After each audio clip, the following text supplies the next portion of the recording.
Bom dia, povo de Deus. Hoje é domingo, 1º de setembro, 22º domingo do tempo comum. O texto de hoje está em Marcos capítulo 7, versículos 1º até o capítulo 8, versículos 14 ao 15, 21 ao 23.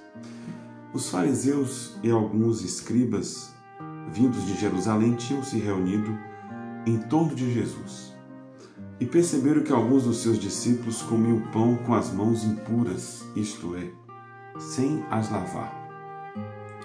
Com efeito, os fariseus e todos os judeus, apegando-se à tradição dos antigos, não comem sem lavar cuidadosamente as mãos. E quando voltam do mercado, não comem sem ter feito abluções.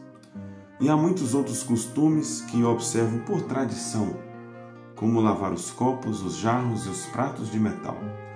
Os fariseus e os escribas perguntaram-lhe: por que não andam os teus discípulos conforme a tradição dos antigos, mas comem o pão com as mãos impuras?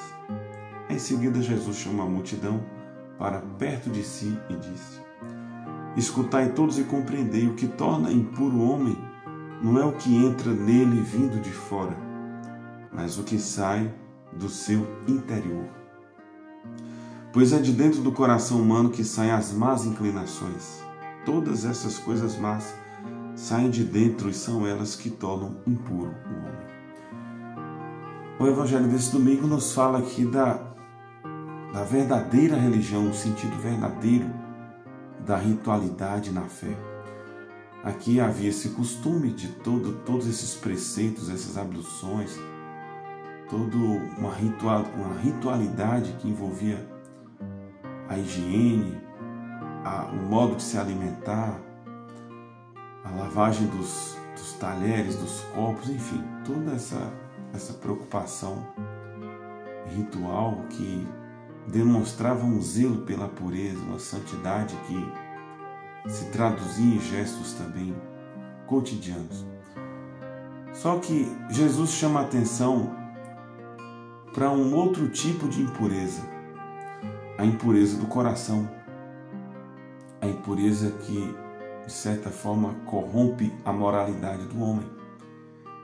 Essas coisas eram importantes e precisavam ser cumpridas para o judaísmo, sim, e deveriam, né? São interessantes. Só que Jesus chama a atenção para uma pureza interior, ela precisa brotar de dentro para fora. Não basta cumprir todos os rituais externos se o interior ele continua sujo, impuro, imundo, corrupto. Então, as inclinações más, toda a impureza do coração, das paixões humanas, elas precisam passar também por essa revisão, porque são elas que formam o homem de Deus, né?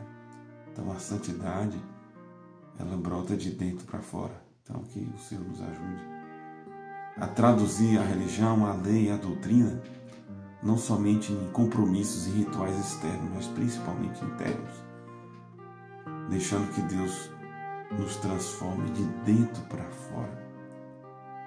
Que Deus abençoe o seu domingo.